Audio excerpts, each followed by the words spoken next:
Salam, kami mahasiswa dari Universitas Kristen Wirawacana Sumba. Di video kali ini, kami akan menjelaskan tentang merger dan akuisisi dan hybrid financing. Dan akuisisi. Mungkin kegiatan yang memperoleh perhatian besar dari masyarakat adalah pada waktu suatu perusahaan mengambil alih atau melakukan akuisisi perusahaan lain atau penggabungan, merger atau konsorsium dari dua perusahaan. Dua, perluasan usaha dengan cara ekspansi dan merger atau akuisisi. Ketiga, ekspansi usaha dan ekspansi finansial. Ada 3 bentuk dasar akuisisi. Yang pertama, merger atau konsolidasi. Kedua, akuisisi saham. Yang ketiga, akuisisi aset. Ada juga merger atau konsolidasi. Yang pertama, istilah ini sering digunakan untuk menunjukkan pergabungan dua perusahaan atau lebih dari, kemudian tinggal nama salah satu perusahaan yang bergabung. Kedua, konsolidation menunjukkan pergabungan dari dua perusahaan atau lebih dan nama dari perusahaan-perusahaan yang bergabung tersebut hilang dan memunculkan nama baru. Saya akan menjelaskan tentang akuisisi saham. Cara mengambil alih perusahaan lain dengan membeli saham perusahaan, baik dengan tunai atau kas, atau mengganti dengan sekuritas lain. Akuisisi aset. Suatu perusahaan dapat mengakuisisi perusahaan lain dengan jalan membeli aktiva perusahaan tersebut. Akuisisi aset dilakukan dengan cara pemindahan hak kepemilikan aktiva yang dibeli. Rasionalisasi market. Terdapat beberapa alasan utama mengapa perusahaan melakukan merger. Yang pertama, sinergi. Yang kedua, pertimbangan pajak. Yang ketiga, pembeli aset di bawah biaya pergantian. Yang keempat, diversifikasi. Yang kelima, insentif persoalan dan manajer. Yang berikut, value. Saya akan menjelaskan perbedaan merger dan akuisisi. Perbedaan status badan hukum. Merger, perseroan yang menggabungkan diri, lenyap dan berakhir statusnya sebagai badan hukum. Akuisisi, perseroan yang diambil alih sahamnya, badan hukum tidak menjadi bubar atau berakhir, hanya terjadi beralihnya pengendalian. Perbedaan aktiva dan priva. Merger, aktiva dan priva, perseroan yang menggabungkan diri beralih sepenuhnya kepada perseroan yang menerima penggabungan. Akuisisi, aktiva dan priva, pasiva, perseroan yang diambil alih tetap ada pada perseroan yang diambil alih sahamnya. Perbedaan perusahaan yang eksis. Merger, perusahaan pengambil alih. Akuisisi, perusahaan pengambil alih dan perusahaan yang diambil alih.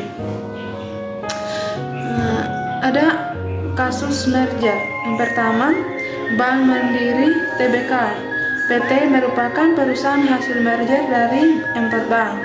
Bank Pembangunan Indonesia, Bank Bumi Daya, Bank Ekspor Impor Indonesia, dan Bank Dagang Negara pada tanggal 2 Oktober 1998. Yang kedua, pada saat itu pemerintah sedang berusaha menanggulangi krisis ekonomi regional sejak tahun 1997. Salah satu caranya adalah pemerintah Republik Indonesia melakukan restrukturisasi bank, baik Bank Indonesia, baik bank umum, swasta, ataupun pemerintah dengan bantuan International Monetary Fund, Bank Dunia, dan Asia Development Bank. Ada kasus akuisisi yaitu yang pertama, pada September 1998 Danone mengakuisisi Aqua Golden Mississippi, merek air mineral terkuat dari Indonesia.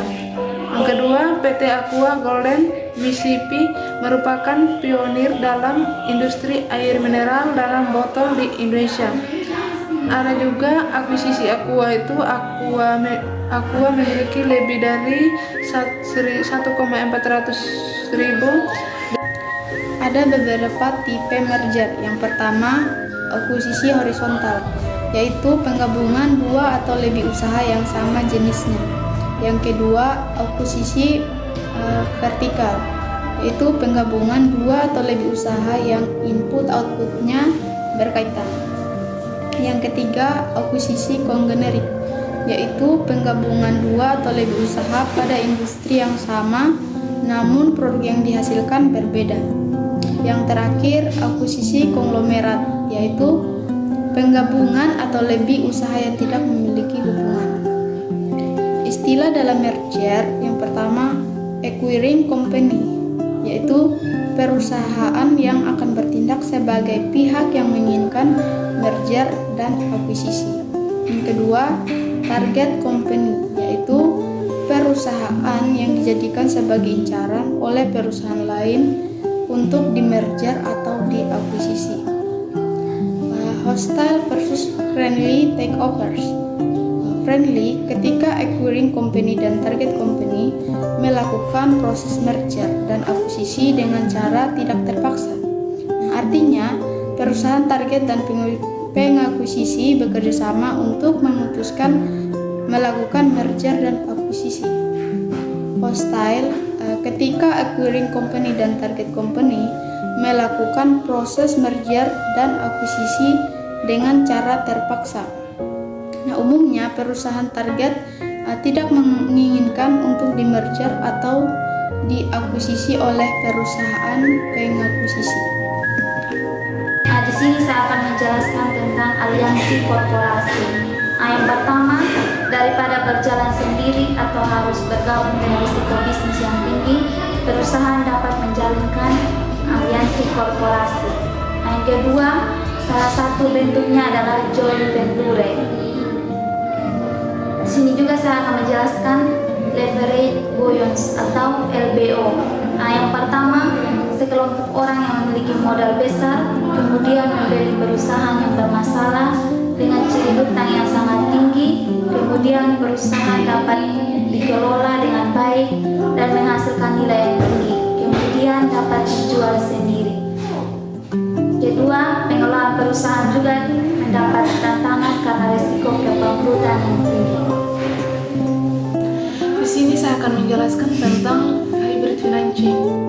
Kehadiran hybrid financing sebagai sebuah respon dari krisis ekonomi yang terjadi menyebabkan muncul variasi dari produk-produk keuangan yang ditawarkan oleh perusahaan. Terdapat 4 jenis hybrid financing. Yang pertama, saham preferen, yang kedua leasing, yang ketiga warrants, yang keempat convertibles. Yang pertama, saham preferen. Saham preferen merupakan hybrid campuran antara hutang dan ekuitas. Bentuk saham berarti pemegang saham preferen adalah pemilik perusahaan, berbeda dengan hutang. Namun pemegang saham preferen mendapatkan pembayaran dividen atau sama seperti hutang. Yang kedua itu leasing. Leasing atau sering disingkat dengan sewa guna usaha atau SGU adalah kegiatan pembiayaan dengan menyediakan barang modal baik dengan opsi maupun tanpa opsi untuk digunakan oleh penyewa guna usaha selama jangka waktu tertentu berdasarkan pembayaran secara angsuran. Yang ketiga, warrants. Warrants adalah sertifikat yang diterbitkan oleh perusahaan memberikan hak pembeli sejumlah lembar saham dalam perusahaan pada harga waktu tertentu. Warrants umumnya digunakan oleh perusahaan yang kecil dan sedang bertumbuh cepat sebagai pemanis setiap ketika menjual hutang atau saham preferen. Yang keempat, convertible securities. Convertible securities adalah utang atau saham preferen yang pada situasi dan kondisi tertentu dapat diubah menjadi saham biasa sebagai pilihan dari pemegangnya. Berbeda dengan warrants yang mendatangkan uang bagi perusahaan.